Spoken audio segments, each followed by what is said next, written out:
नमस्कार। नमस्कार। निशित जोशी जी वरिष्ठ पत्रकार मेरे साथ जुड़ रहे हैं और आज इस समय देश में मीडिया के बीच जो सबसे बड़ा मुद्दा है उसी पे हम डायरेक्ट चर्चा करेंगे, बीबीसी के मुद्दे पर।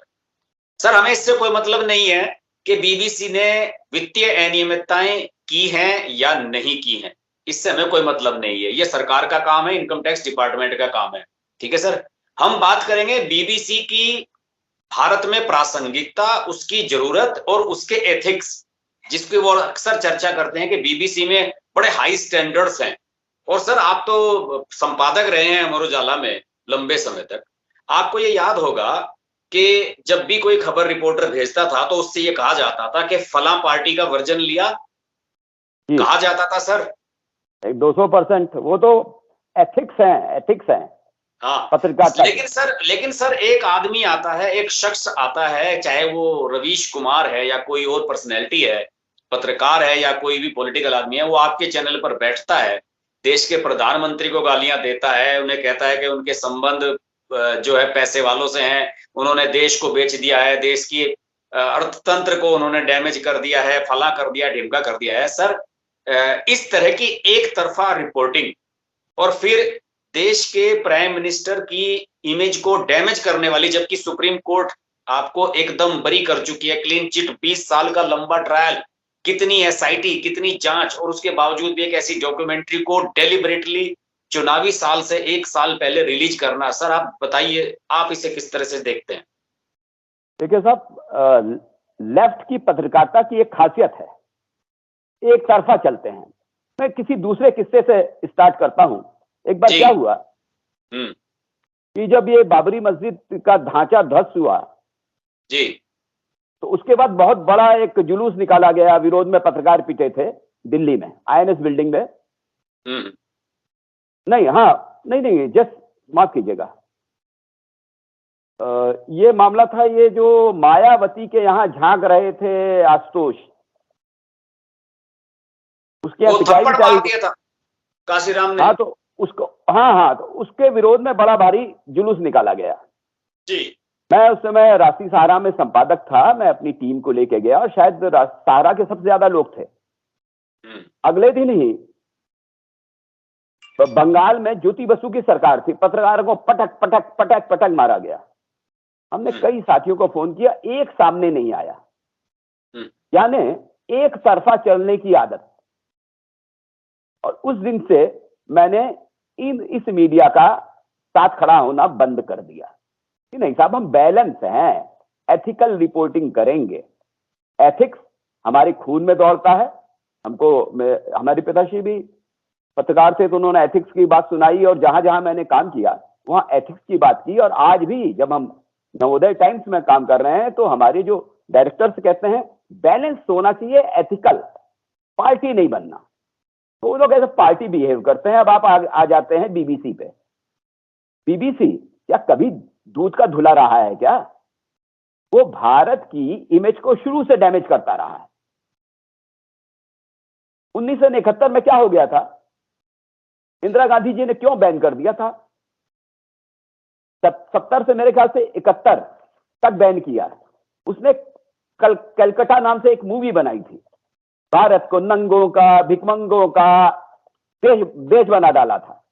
लुई कैले थे फ्रेंच डायरेक्टर। तो ये बीबीसी आज बीबीसी ये नहीं कर रहा है। और अभी जो बीबीसी कर रहा है ऑल ऑफ अ सडन, और अब देखिए सब कौवा रेरे की तरह बोल रहे हैं। तो सबसे पहले इसमें आइए कि इस देश में कांग्रेस की नींव किसने डाली? ब्रिटेन के लोगों ने। ब्रिटेन का राज था। वामपंथ को, लेफ्ट पार्टी को किसने जन्म दिया? वही मानस है। उसी मानस से हमको डिक्टेट करना चाहते हैं। एक कोई डिक्टेट नहीं हुआ तो इंदिरा गांधी थी, इंदिरा गांधी खड़ी हो गई थी। और दूसरा कोई डिक्टेट ना होने वाला आया हुआ है, उनसे मजबूत इरादों का आदमी, वो है नरेंद्र मोदी। अब इनकी चल नहीं पा रही।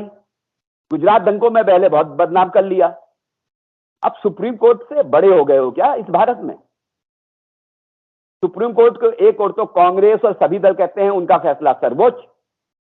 जब उनका फैसला सर्वमान्य है, सर्वोच्च है, तो जब बीबीसी ये डॉक्यूमेंट्री लेके आता है तो आप बीबीसी के पीछे क्यों दौड़ते हो? बीबीसी को आप भी डांटो, you are doing wrong. Bharat की राजनीति में, भारत के मामलों में हस्तक्षेप करने का अधिकार नहीं है। हम आपस में लड़ेंगे, भिड़ेंगे, किसी विदेशी सत्ता को नहीं घुसने देंगे। क्योंकि पैसा कहां से आ रहा है बीबीसी के पास? किसके चार्टर पे चल रहा है? ब्रिटिश चार्टर पर। और देखिए, ब्रिटिश सरकार भी कुछ नहीं बोल रही है, दे आर वॉचिंग। बीबीसी ने कोई आरोप नहीं लगाया अभी तक। लगाया है क्या? कह रहे हम सहयोग कर रहे हैं। तो जब धन का, पैसे का घपला घोटाला होगा तो धन के घोटाले में तो टाइम्स ऑफ इंडिया के मेरे ख्याल से अशोक जैन भी चले गए थे फेरा में, जिसमें जीटीवी के सुभाष शालिया, क्या नाम इनका, सुभाष चंद्रा भी फंसे थे और जेके जैन भी फंसे थे, वो जैन टीवी वाले। 98 में तो अशोक जैन को आपने गिरफ्तार कर लिया था, इतना दबाव बनाया था। पहली बार हो रहा है क्या ये? या पहली बार कोई छापा पड़ रहा है क्या? ईडी, वो भी ईडी के चक्कर में आए थे। यहां तो इनकम टैक्स सर्वे कर रही है, तो आप रिजल्ट तो आने दीजिए। पहले से क्यों चीख चिल्ला रहे हो और विदेशियों के सुर में सुर मिला रहे हो? ये मीडिया का बात नहीं है, ये विदेशी, ठीक जैसे हमको गुलाम बनाया था ना विदेशियों का साथ साथ देके, वैसा काम ये लोग कर रहे हैं। और ये देश के नहीं है, मैं इनको देशद्रोही मानना हूं इस समय इस मामले में। अच्छा सर, आपने शुरुआत की मायावती का उदाहरण देकर। मायावती वाला जो मामला हुआ था, उस समय तो सर बीजेपी कहीं पिक्चर में थी नहीं, नरेंद्र मोदी कहीं थे ही नहीं। अब नरेंद्र मोदी पिछले 8 साल से इस तरीके से आए हैं कि ये सब इनकी जो छटपटाहट है सर, वही मुझे तो इसमें साफ साफ तौर पर नजर आ रही है। और इस छटपटाहट में जो तड़का लगाती है वो कांग्रेस पार्टियां। और वो देखिए, मुझे लगता है कि इतना किसी बड़े पत्रकार की या किसी बड़े मीडिया हाउस की मैंने इस तरह के इस पे कोई कमेंट नहीं सुने, जैसे कि कांग्रेस ही कर रहे हैं, ट्वीट कर रहे हैं। कल वीडियो आ गया था जयराम रमेश का, राहुल गांधी, सब लोग बयान देने में लग गए हैं। तो सर, क्या इन सब लोगों को अपने मीडिया हाउसेस पर भरोसा नहीं है कि ये चाहते हैं कि बीबीसी ही इनकी कहानी कहेगा यहाँ पे? देखिए, यहां मैं एक बार फिर कह रहा हूं, या तो ये कहें कि इंदिरा गांधी ने गलत किया था जी, इंदिरा गांधी ने बैन लगाया था, वो गलत थे। 1965 के भारत पाक युद्ध में क्या रोल था बीबीसी का? इतनी, वो एक तरह से हमको तो हरा ही रहा था। वो एक तरह से वो पाकिस्तान का या अमेरिकन फोर्सेस का, विदेशी फोर्सेस का की हेल्प कर रहा था वो। ये उसी साल की बात नहीं है। 14 अगस्त 1975 को 41 एमपी थे और कांग्रेस के थे। उन्होंने एक नोट लिख कर दिया था, बीबीसी को बैन करे, इस भारत को बर्बाद करने की कोशिश उसकी सदा से रही है। बीबीसी को भारतीय जमीन पर दोबारा रिपोर्टिंग की इजाजत न दी जाए। ये कौन कह रहा था? 1961 का किस्सा मैंने बता दिया, जो कोलकाता फिल्म में हमको दिखाया था, भूखा नंगा। आज भारत खड़ा हो रहा है तो बीबीसी को तकलीफ हो रही है। अब ये बात आ जाए डॉक्यूमेंट्री मोदी पे जो बनी है, ये बनाने वाला कौन है और सुप्रीम कोर्ट के बाद उसका क्या हक बनता है? एक बीबीसी के संवाददाता रहे हैं, बात चली, उन्होंने एक बात कही थी, आपको उनकी पोस्ट में जाइए, जो उन्होंने लिखा था कि एक पुरानी व्यवस्था है, पुराना बरगद का पेड़ है, एक नई व्यवस्था है। जो मोदी आया है वो पुरानी व्यवस्था को, उस बरगद के पेड़ को उखाड़ के फेंक देगा नई व्यवस्था में। वहां छटपटाहट है। तो इन लोगों ने तरह तरह के धंधे बना रखे थे, कहां से पैसा आएगा, कहां से आएगा। मेरे को गाना याद आता है, मेरी भैंस को डंडा क्यों मारा। भैंस काली होती है, उसको दूते हैं तो धन तो सफेद आता है। वैसे ही काले धन के जरिए जो इंडियन पॉलिटिक्स में बना रखे थे, उसको डंडा पड़ गया है। किसका? भारत की असली सत्ता का, भारतीयता का। हम नहीं खाने देंगे, नहीं करने देंगे। असली चीज उनको लग रहा है कि हमारा सब कुछ उजड़ा जा रहा है। हम फ्यूचर में अगर पावर में आएंगे तो कैसे हम खाएंगे। यहाँ तो व्यवस्थाएं ऐसी बनती जा रही, पूरा सिस्टम बदला जा रहा है। लड़ाई सिस्टम की है और उस सिस्टम को उखड़ने से इनके जो लोग सिस्टम में बैठे हुए हैं वो भी उखड़े जा रहे हैं। इसलिए ये लोग चिल्ला रहे हैं। मैंने पिछले बार भी कहा था, हुआ यार वाला, तो हाँ, वही वही वही है। अब हाथी चलता है, कुत्ते भौंकते हैं, तो वो अपना काम कर रहे हैं, चलते जा रहे हैं। क्या बीबीसी पे जो छापा चल रहा है, बीबीसी के किसी पत्रकार को रोका गया, उनको रिपोर्टिंग करने से रोका गया, किसी को प्रताड़ित किया गया? मेरे ख्याल से आप अभी थोड़ी देर पहले आप बता रहे, कोई संपादकीय इंटरफेरेंस नहीं है किसी तरह। तो ऐसे में एडिटर गिल्ड कूद के आ जाता है। एडिटर गिल्ड भी किनका गिरोह है? उन्हीं वामपंथियों का। एडिटर गिल्ड को बड़ी तकलीफ होती है भारत पे। तो जब रामचरितमानस को लेकर कुछ होता है तो एडिटर गिल्ड के लोग कहां बिल में घुस जाते हैं।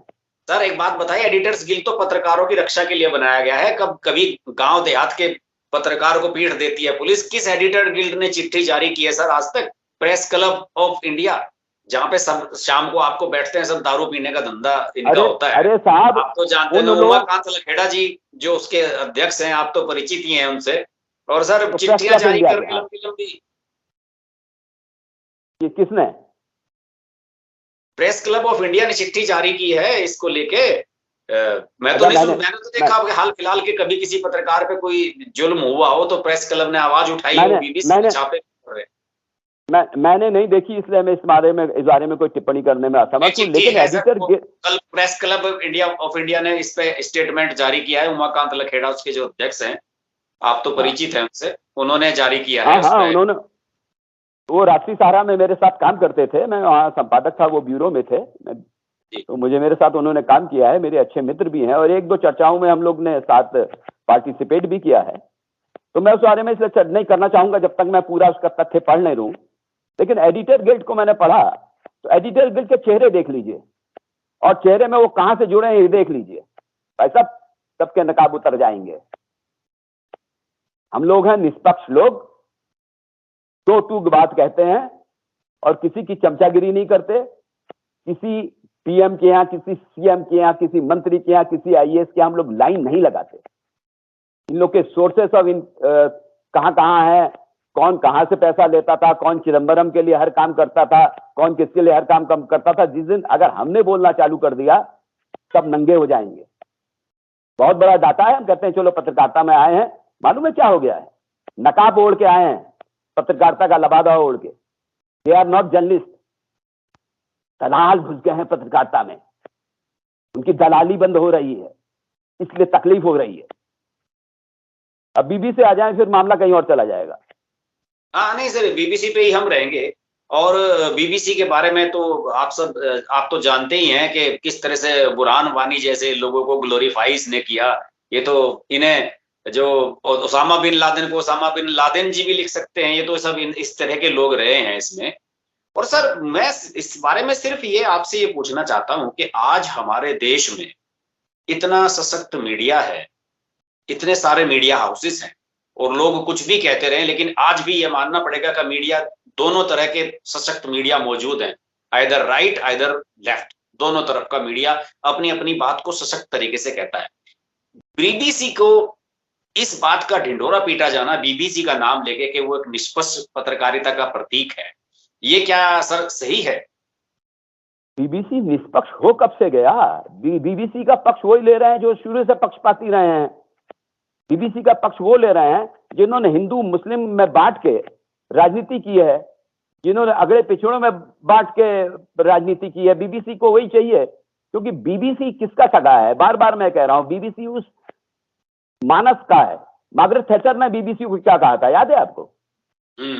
प्राइम मिनिस्टर थी, प्राइम मिनिस्टर रहते हुए उसने बीबीसी को गरिया दिया था। बीबीसी की जो निष्पक्षता है उससे सवाल खड़े कर दिए थे। बीबीसी की आप बात छोड़िए, आप, मैं बात करता हूं जो लोग चिल्ला रहे हैं वो मुझे बताएं कि एक फिल्म बनी थी किस्सा कुर्सी का, किस्सा कुर्सी को किसने बैन किया था? उसके प्रिंट भी नष्ट करने को किन लोगों ने कहा था? यही कांग्रेस। एक फिल्म आई थी आंधी, आंधी भी लेके किसने इतना हंगामा काटा था, क्यों काटा था? और उसके बाद दूसरे प्रधानमंत्री राजीव गांधी, तो एक किताब आई थी सलमान रश्दी की, उसको क्यों बैन कर दिया भाई? बैन, आप एक डॉक्यूमेंट्री पे बैन की बात जब बात कर रहे हो तो संपूर्णता में आइए। समय समय पे देश हित में, समाज हित में, देश में कोई विद्वेष न फैले, गलत मैसेज न जाए इसलिए बैन किया जाता रहा है। और मैंने पिछली बार भी कहा था कि क्या ये इत्तेफाक है कि एक और बीबीसी अपनी फिल्म रिलीज करता है, दूसरे पर हिंडनबर्ग अपना रिपोर्ट जारी करता है, तीसरी ओर ये लोग सब टूट पड़ते हैं एक तरफ। क्या ये प्लान्ड गेम नहीं लग रहा? ये they are playing in their hands. और पार्लियामेंट का सेशन, बजट सेशन जो बड़ा इंपॉर्टेंट इस बार होने जा रहा था, आखिरी बजट, पूर्ण बजट सरकार का, उससे एकदम पहले जी, तो इसका अर्थ क्या है? ये सर जी, ये कुछ नहीं चल रहा। ये 2024 का जो महासंग्राम है, लोकसभा चुनाव है, उसके पहले कुछ राज्यसभाओं में जो विधानसभाओं के सॉरी चुनाव होने हैं, उसकी लड़ाई चल रही है। ये उस पिच पर खेल रहे हैं और ये लोग इतने मूर्ख हैं, इनको ये समझ में नहीं आता कि मोदी जब बने थे सीएम, इन्होंने मोदी मोदी मोदी मोदी चिल्ला के मोदी को पीएम बनवा दिया, फिर मोदी मोदी चिल्लाया, फिर आप उसी घूम फिर के उसी पिच पे आ जाते हो। और दिक्कत क्या है कि आप जितना मोदी को कोसो के मोदी को, ये आम लोगों को ये लगेगा कि आजादी के बाद से हमको तो इन्होंने कुछ दिया नहीं, हमको पहली बार मिल रहा है, इसलिए हमारा माल ये खाना चाहते हैं, इसलिए मोदी मोदी चिल्ला रहे हैं। और जो मीडिया चिल्ला रहा है वो मीडिया खुद एक्सपोज हुआ जा रहा है, वो मीडिया भी अपना विश्वसनीयता खो रहा है। कायदे से, ईमानदारी से जो इसमें पत्रकारिता होनी चाहिए थी कि कब कब कौन कौन सी नोटिस बीबीसी को आयकर विभाग ने दी, उनमें क्या क्या आरोप लगे थे, फिर बात करते कि आपने छापामारी किया, उन आरोपों में कुछ पुष्टि हुई। अगर आज जैसे आप बता रहे थे थोड़ी देर पहले कि दोबारा टीम गई है सर्वे करने, तो भाई कुछ तो होगा, बिना कुछ हुए कैसे होगा? कुछ ऐसा है जो उनके हाथ में लगा है और उसकी जांच आगे बढ़ रही है, इसीलिए बीबीसी चुप है। फाइनेंशियल गड़बड़ी, टैक्स की चोरी, तो तुम मीडिया हाउस हो, बीबीसी हो, इसलिए टैक्स की चोरी कर लोगे? हमको डरा धमका के रखोगे? बीबीसी ने जो किया, जो कर सकता था उसने किया। अब सरकार की एजेंसियां जो कर सकती हैं वो कर रही हैं, युद्ध तो चल ही रहा है।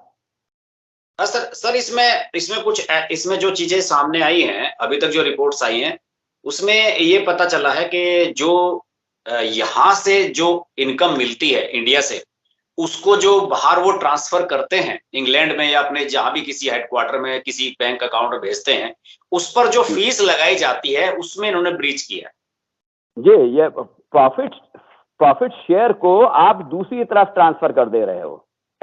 हमारे भारत का रेवेन्यू जा रहा है, देखिए हमारे भारत का पैसा लूटा जा रहा है, हमारे भारत का रेवेन्यू लूटा जा रहा है।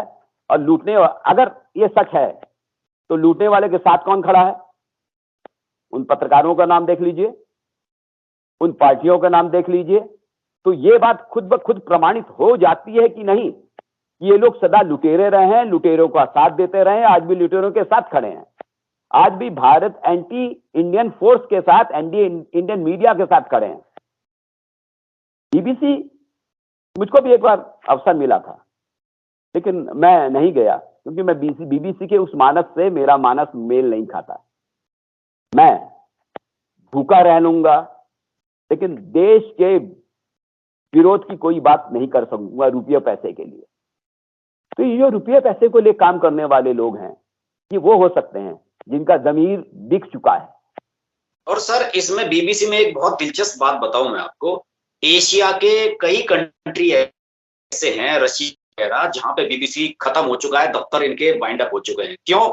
क्योंकि वहां से सर इन्हें कोई भी लोकल सपोर्ट नहीं थी, कोई फाइनेंशियल सपोर्ट नहीं थी। अब ब्रिटेन से सर इतना पैसा नहीं आता है कि ये अपने दम पर चला सके, लेकिन इंडिया में सर आप सोचिए कि इंडिया से इतना रेवेन्यू आ रहा है कि वो यहाँ से उसको प्रॉफिट को बचाकर वापस इंग्लैंड भेज रहे हैं, जबकि दूसरी जगह तो स्थिति है कि इंग्लैंड से ही तनख्वाह आती है सबकी।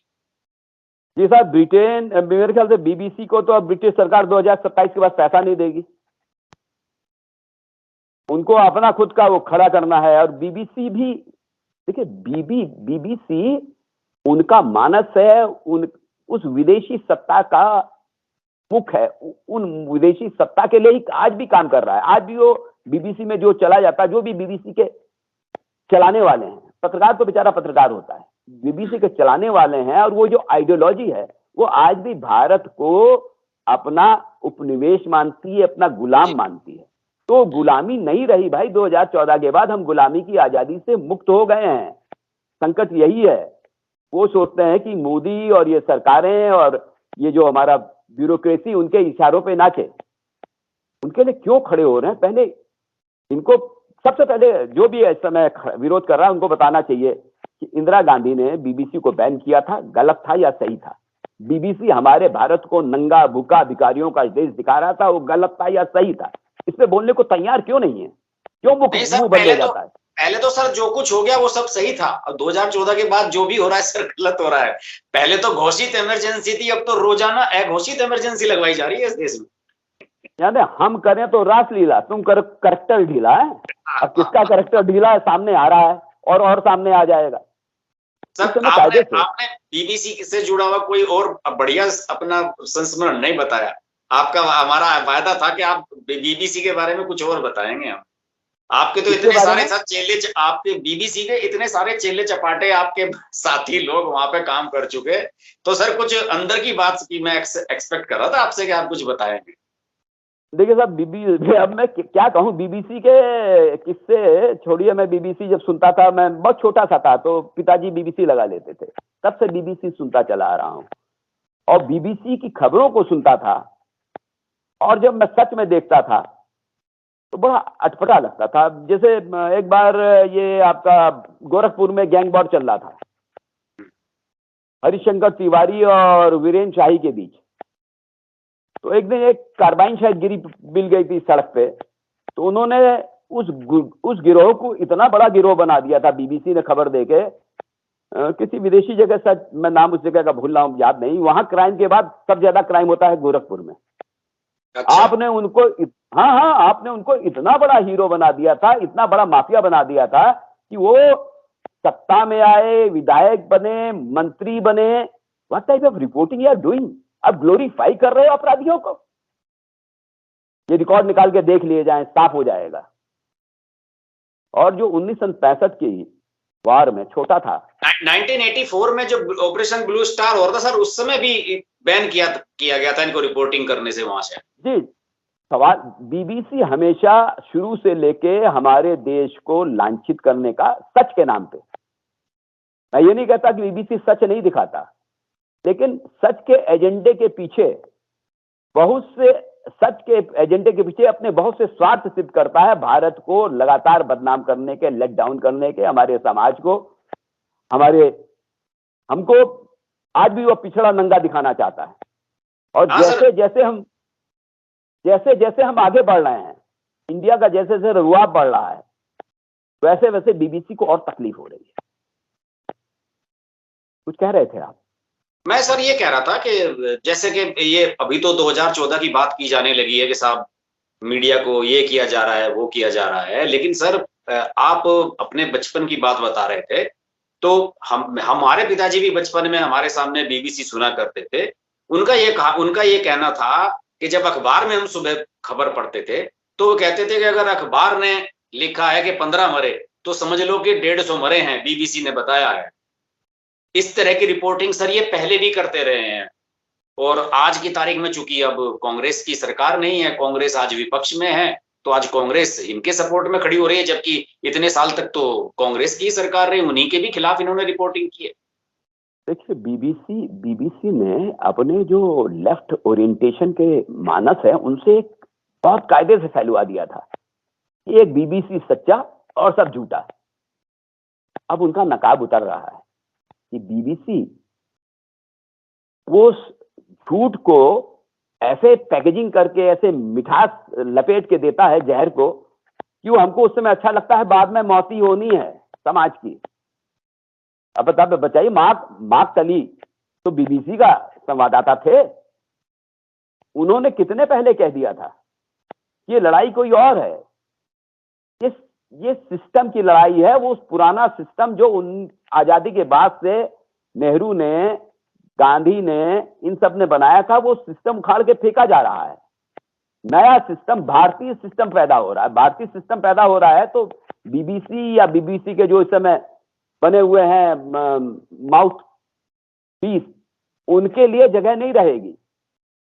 प्रॉब्लम उनको हो रही है जो आज तक सत्ता से लाभ लेते रहे, सत्ता से मालूम पड़ा हमने पद्मश्री ले ली, ये ले लिया, वो ले लिया, विदेश यात्रा करते, तकलीफें उनको हो रही हैं। ईमानदार पत्रकार कहां परेशान है, बताइए। पत्रकारिता पे कौन सा हमको कौन सी खबर लिखने से रोका गया, या बीबीसी को किस खबर को लिखने से रोका गया? बीबीसी यही कि रिपोर्टर कहते कि मुझको इंडिया में इस खबर को कवर करने से रोक दिया गया। वो लोग वर्क फ्रॉम होम कर रहे हैं, वो भी खबर चलेगी। मैंने देखा नहीं, क्या बीबीसी ने छापे की खबर चलाई क्या? मैं देख नहीं पाया। चलाई है, उसमें बीबीसी ने छापे की खबर में जो इंटरनेशनल मीडिया ने आज क्या क्या लिखा उसको कोट बाई कोट इस तरह से चलाया। न्यूयॉर्क टाइम्स ने ये लिखा, DW ने ये लिखा, वाशिंगटन पोस्ट ने, उस तरह की एक खबर चलाई है। और बीबीसी ने ये भी दिखाया क्या कि भारतीय मीडिया में अलग अलग जगह क्या क्या कहा जा रहा है? नहीं, सिर्फ एक दो टाइम्स ऑफ इंडिया और इंडियन एक्सप्रेस को कोट किया है, बाकी किसी को नहीं किया। नहीं, आखिर क्यों नहीं कर रहा? ये क्यों नहीं? बीबीसी कह रहा है कि हमको जब बैन किया गया था, इसके पहले वो सवाल भी इस समय उठ रहे हैं, निष्पक्ष है ना। बीबीसी ये क्यों नहीं कह रहा है कि हमारी कितने एमपीज ने हम पे बैन लगाने की बात कही थी, वो सवाल भी अब उठ खड़ा हुआ है। बीबीसी को कहना चाहिए, बीबीसी तो निष्पक्ष है ना। हाँ, ये निष्पक्षता है। पुराने आर्टिकल उन्हें भी छापने चाहिए कि ये साहब हमारे साथ पहली बार नहीं हुआ, पहले भी हुआ। नहीं, बीबीसी ये क्यों नहीं कह रहा है कि हमको नोटिस मिला था इनकम टैक्स का, और एक नहीं कई नोटिस मिले थे। हाँ, एक साल पहले बताया जाता है कि इनसे एक साल पहले भी डिटेल्स मांगी गई थी इस तरह की। हमने जवाब दिया नहीं दिया, डिटेल्स में क्या बताया नहीं बताया, हम पे आरोप क्या है, बीबीसी बोले ना कि हम पे ये आरोप है और सच ये है। दूध का दूध पानी का पानी हो जाएगा। यानी वो कहावत है कि वो गवाह चुस्त और मुद्दई सुस्त। यहाँ के गवाह बहुत चुस्त हैं, इतने चुस्त गवाह की जो बीबीसी नहीं कह रहा है, न कहने की हिम्मत कर रहा है, न ब्रिटिश सरकार कह पा रही है, वो उसके गवाह बोल रहे हैं। तो गवाह ज्यादा जानकार होंगे, हो सकता है उनको ज्यादा जानकारी। गवाह से बेटर आपने सर माउथ पीस जो शब्द इस्तेमाल किया था, डिंडोरची जो होते हैं सर, वो ज्यादा सही शब्द है इन लोगों के लिए। उनके वोकल कॉर्ड हैं, वोकल कोड, एग्जैक्टली सर, आपने ये बिल्कुल सही शब्द चुना है उनका। देखते हैं सर इसमें क्या निकल के आता है। अभी तो हम उम्मीद करते हैं कि इसमें जो भी सर्वे में चीजें हैं वो पब्लिक के सामने रखी जानी चाहिए, और कोई आयकर विभाग को इसमें प्रेस नोट जारी करना चाहिए कि आखिरकार क्या चीजें हैं, किस वजह से हुआ, और क्या चीजें निकल कर सामने आई। एकदम सच सामने आना चाहिए। अगर मीडिया की निष्पक्षता को और भारत सरकार को अपनी निष्पक्षता को सामने लाना है, तो यही नहीं पूरे दुनिया के मीडिया के सामने रखना चाहिए कि देखो, न्यूयॉर्क टाइम्स तुमने ये कहा था, ये प्रमाण है। बीबीसी तुमने ये कहा था, ये प्रमाण है। आप कह रहे हो प्रेस क्लब तुमने ये कहा था, ये प्रमाण है। एडिटर गिल्ड, ये प्रमाण है। इन प्रमाणों को झुटलाओ, और सुप्रीम कोर्ट को तो तुम कह रहे हो कि सुप्रीम कोर्ट का फैसले को तो तुम मान ही नहीं रहे, तो किसके फैसले को मानोगे? अब तुम क्या अपनी अदालत बनाओगे, नादिर शाही चलाओगे? तो यहां नादिर शाह की जरूरत नहीं है। अब आप नादिर शाही नहीं चला सकते, ना बीबीसी उन अंग्रेजों की तरह काम कर सकता है कि हमने आवाज उठाई तो गला लटका दिया फांसी पे। ये भारत है, आजाद भारत है। आजाद भारत में आजादी से बात होगी, मीडिया को भी आजादी मिलेगी। मैं यही चाहता हूं कि मीडिया को मुक्त रहना दिया जाए। मीडिया में ये भोंपू लोग ना आए सामने। Let them fight. चलिए सर, आपने बिल्कुल स्पष्ट कर दिया, और आपने ये भी स्पष्ट कर दिया कि पत्रकारिता रहे, लेकिन वो एक एजेंडे के आधार पर ना हो, एक जनता को सही मैसेज देने वाली और सही सूचनाएं देने वाली पत्रकारिता हो।